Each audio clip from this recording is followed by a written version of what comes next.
Muy buenas a todos, bienvenidos al canal del Grupo de Trabajo de Enfermedad Tromboembólica de la Sociedad Española de Medicina Interna. Yo soy el doctor Javier Pagán Escribano, trabajo en la Unidad Avanzada de Enfermedad Tromboembólica Venosa del Hospital General Universitario José María Morales Meseguer de la región de Murcia. En esta ocasión vamos a hablar de la oclusión venosa retiniana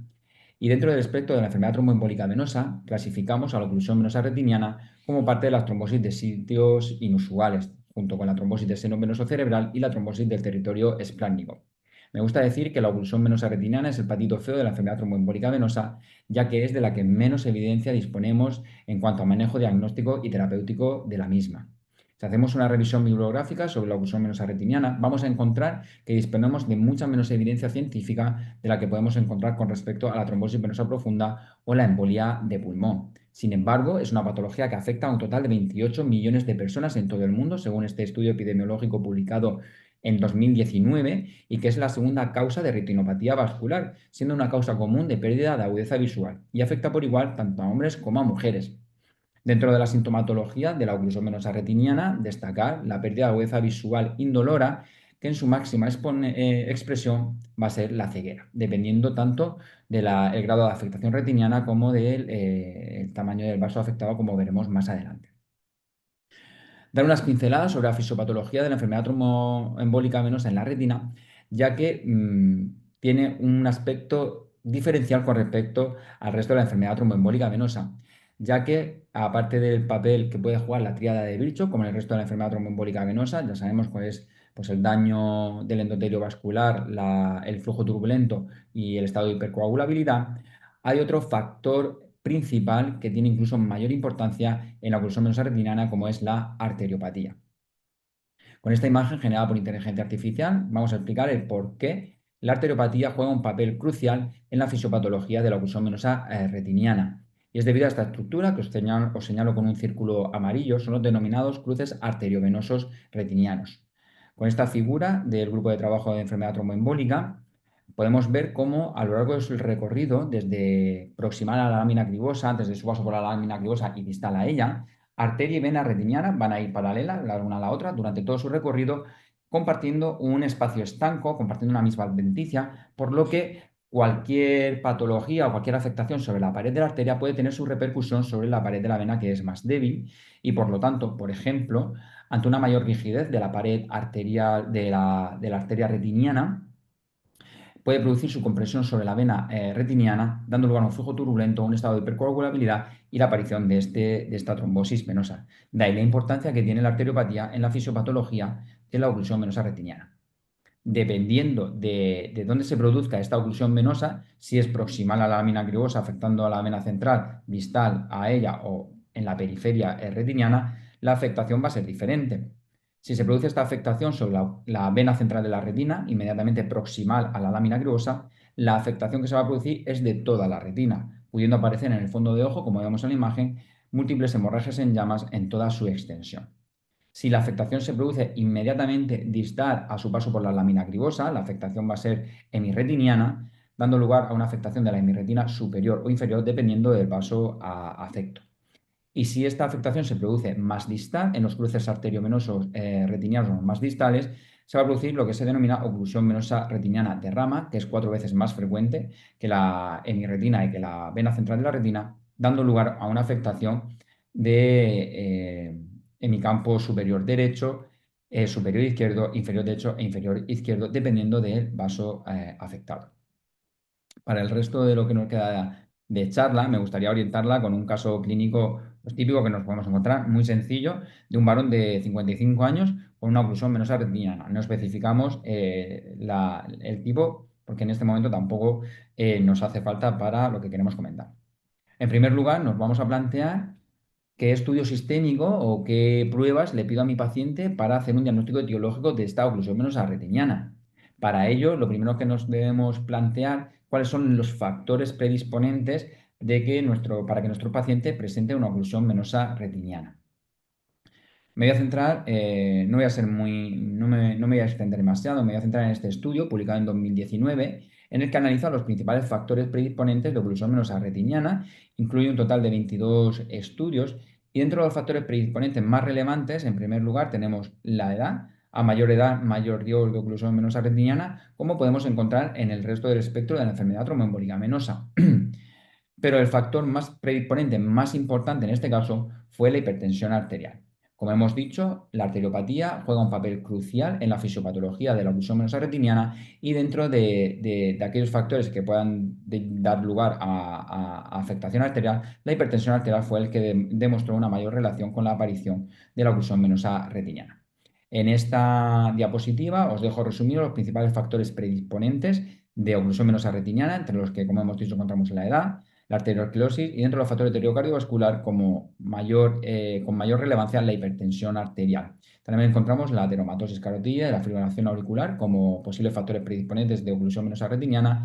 Algo más controvertido, como veremos a continuación, las trombofilias congénitas, síndrome antifosfolipídico, niveles elevados de homocisteína y también el glaucoma como un factor predisponente de oclusión venosa retiniana. Hay una entidad que no debemos olvidar, que suele aparecer en adultos jóvenes, sanos, sin presencia conocida o diagnosticada de factor de deterioro cardiovascular, como es la papiloflebitis. La papiloflebitis es una oclusión de la vena central de la retina no trombótica de origen inflamatorio que tiene un mejor pronóstico que la oclusión de la vena central de la retina trombótica. Suele aparecer en adultos jóvenes sin factores de riesgo cardiovascular, aunque puede asociarse en algunos casos con enfermedades autoinmunes sistémicas como vasculitis, enfermedad de Bessel, lupus eritematoso sistémico, y por lo tanto en estos pacientes jóvenes sin enfermedades conocidas, sin factores de riesgo cardiovascular conocida que presentan una oclusión de la vena central de la retina de origen inflamatorio, quizás sí que estaría indicado hacer un estudio sistémico más extenso. En cuanto al estudio de trombofilia, si os preguntáis, en un paciente con una oclusión venosa retiniana, ¿tengo que pedir un estudio de trombofilia? De manera rápida, la respuesta es no, con matices, pero vamos a ver el por qué. Si hacemos un estudio de la relación de la trombofilia congénita con la oclusión venosa retiniana, me voy a centrar en un estudio publicado en 2020, es una revisión sistemática con metaanálisis que incluye un total de 95 estudios, en el que analiza la relación de la trombofilia, tanto congénita como adquirida, en los pacientes con oclusión venosa retiniana. En cuanto a su relación con el déficit de antitrombina, déficit de proteína C y déficit de proteína S, como las trombofilias congénitas más graves y el síndrome antifosfolipídico, como la trombofilia adquirida más frecuente, nos encontramos que la prevalencia fue similar en comparación con población sana. Por lo tanto, no está indicado ni recomendado el estudio de trombofilia en todos los pacientes con oclusión venosa retiniana. ¿En qué pacientes me lo puedo plantear? Pues en aquellos pacientes que son pacientes adultos jóvenes, sin factores de riesgo cardiovascular conocidos, afectación bilateral, que suele ser menos frecuente, o en aquellos pacientes que tienen antecedentes de enfermedad tromboembólica venosa, tanto personal como familiares de primer grado sobre todo, pues en esos pacientes, dependiendo del perfil del paciente y del caso que tengamos de oclusión venosa retiniana, nos podremos plantear el estudio de trombofilia. En cuanto al pronóstico de la oclusión venosa retiniana, como hemos dicho, lo que más importancia tiene y lo que más miedo nos puede dar, tanto como médicos como pacientes, es la ceguera. La ceguera se va a asociar o se va a producir por la aparición del edema macular, la isquemia de la mácula o la aparición del glaucoma neovascular en respuesta a esa isquemia. En cuanto a su relación con la enfermedad cardiovascular, como hemos dicho, uno de los principales factores fisiopatogénicos de la oclusión venosa retiniana va a ser la arteriopatía y la afectación la afectación arterial que va a tener su repercusión sobre la pared de la vena. Pero ¿se relaciona la oclusión venosa retiniana con enfermedad cardiovascular? Pues si nos vamos a este estudio, una revisión sistemática con metaanálisis publicado en 2019, en el que se incluyeron un total de 15 estudios y casi 500.000 pacientes, vemos sí que existe una relación de la oclusión venosa retiniana con un mayor riesgo de ictus isquémico, infarto agudo de miocardio, insuficiencia cardíaca y enfermedad arterial periférica, además de con un mayor riesgo de mortalidad global por todas las causas. Por lo tanto, como veremos más adelante, es de vital importancia el hacer un estudio de riesgo cardiovascular en todos nuestros pacientes con oclusión venosa retiniana. Y por último, nos vamos a plantear quién de vosotros o de vosotras anticoagularía a este paciente. Tenemos una oclusión venosa retiniana y por lo tanto, como cualquier otra trombosis venosa, ¿quién se plantearía si a este paciente hay que anticoagularlo o no? El referirme a la oclusión venosa retiniana como el patito feo de la enfermedad tromboembólica venosa no es por nada, sino porque si nos vamos a buscar la respuesta en las principales guías de práctica clínica que utilizamos los que nos dedicamos a la enfermedad tromboembólica venosa, no vamos a encontrar ninguna referencia a la oclusión venosa retiniana en cuanto al manejo terapéutico. Y si nos vamos a la literatura, me voy a centrar en dos estudios, por abreviar, los dos estudios que me parecen más interesantes al respecto. Esta primera revisión sistemática y metaanálisis, publicada en 2010, ya que fue la primera en incluir los tres únicos ensayos clínicos hasta el día de hoy que existen sobre oclusión venosa retiniana, en la que se compara el tratamiento con heparina de bajo peso molecular frente a antiagregación en los pacientes con oclusión venosa retiniana. Resumiendo, los resultados fueron a favor del uso de heparina de bajo peso molecular frente a antiagregación, llegando a alcanzar una reducción del 78% de efectos adversos en los pacientes que se trataron con heparina de bajo peso molecular, en este caso con dalteparina. Y cuando me refiero a efectos adversos, me refiero a disminución de agudeza visual, recurrencia trombótica o aparición de glaucoma neovascular, entre otros. Pero os preguntaréis, ¿en todos los pacientes con oclusión venosa retiniana, independientemente de si era de rama de mi retina o de vena central de la retina? No, solo en aquellos pacientes con oclusión de la vena central de la retina se demostró este efecto favorecedor de la heparina de bajo peso molecular. Por último, este metaanálisis publicado en 2023, donde también se hace una comparativa de anticoagulación frente a antiagregación en cuanto al manejo de pacientes con oclusión venosa retiniana, en la que se observó que los pacientes manejados con heparina de bajo peso molecular tienen un mejor perfil en cuanto a menor número de recurrencias de oclusión venosa retiniana, menor número de hemorragias y una mejor agudeza visual. Sin embargo, debido a la calidad de los estudios incluidos en esta revisión sistemática y metaanálisis, no se pudo hacer ninguna recomendación en fin. Parece que sí está claro que no se debe recomendar, no se recomienda el uso de antiagregación en los pacientes con oclusión venosa retiniana, a no ser que esté indicado por otra causa que no sea la oclusión venosa retiniana. Por lo tanto, hasta el día de hoy, los que nos dedicamos a enfermedad tromboembólica venosa o el médico que se ha enfrentado a una oclusión venosa retiniana, pues actuaba un poco según arte, según opinión de expertos, según la propia experiencia personal, según lo que me dijera mi compañero o compañera que tiene más experiencia en tratar estos pacientes, pero gracias al inmenso trabajo de dos grandes sociedades científicas, como es la Sociedad Española de Medicina Interna y la Sociedad Española de Retina y Vitrio, y dentro de la Sociedad Española de Medicina Interna, el grupo de trabajo de riesgo cardiovascular y el grupo de trabajo de enfermedad tromboembólica, ya ha sido aceptado para publicar el documento de posicionamiento sobre oclusión venosa retiniana. Ya fue publicado el documento de posicionamiento sobre la oclusión arterial de la retina el año pasado, a finales del año pasado, y en breve tendréis disponibles en Revista Clínica Española documentos sobre la oclusión venosa retiniana. Resumiendo, y dentro de lo que podéis encontrar dentro de este documento, en cuanto al manejo diagnóstico, hacer una pequeña puntualización, y es que las pruebas complementarias que debemos pedir a estos pacientes va a depender del perfil del paciente que tengamos delante de nosotros.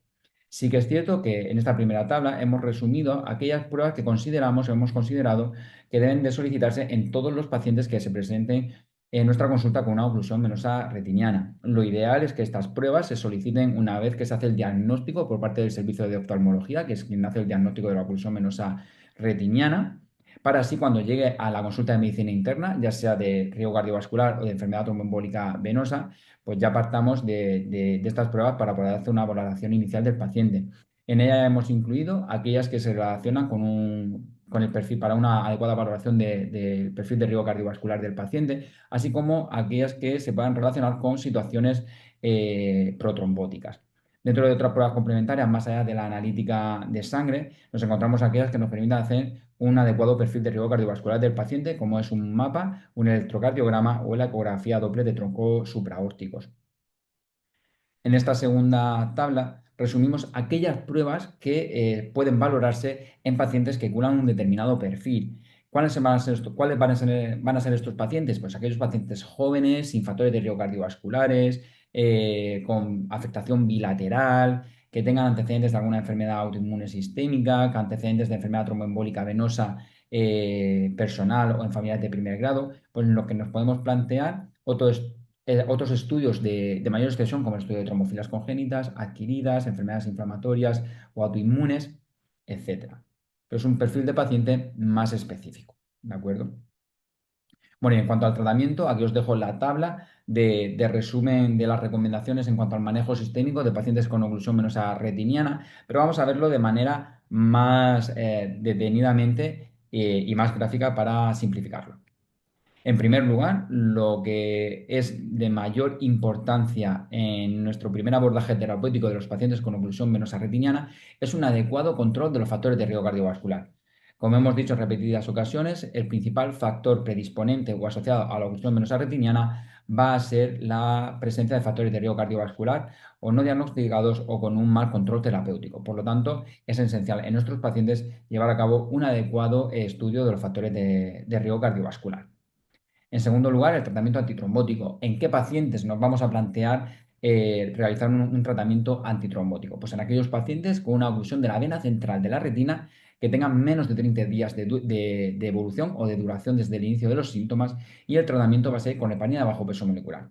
¿En qué posología o en qué pauta? Pues en estos pacientes que diagnosticamos de una oclusión de la vena central de la retina y que llevan menos de 30 días de evolución, vamos a iniciar un tratamiento anticoagulante a dosis anticoagulante con heparina de bajo peso molecular durante 10 días y después de esos 10 días cumpliremos 3 meses de terapia antitrombótica con heparina de bajo peso molecular, pero a dosis profilácticas.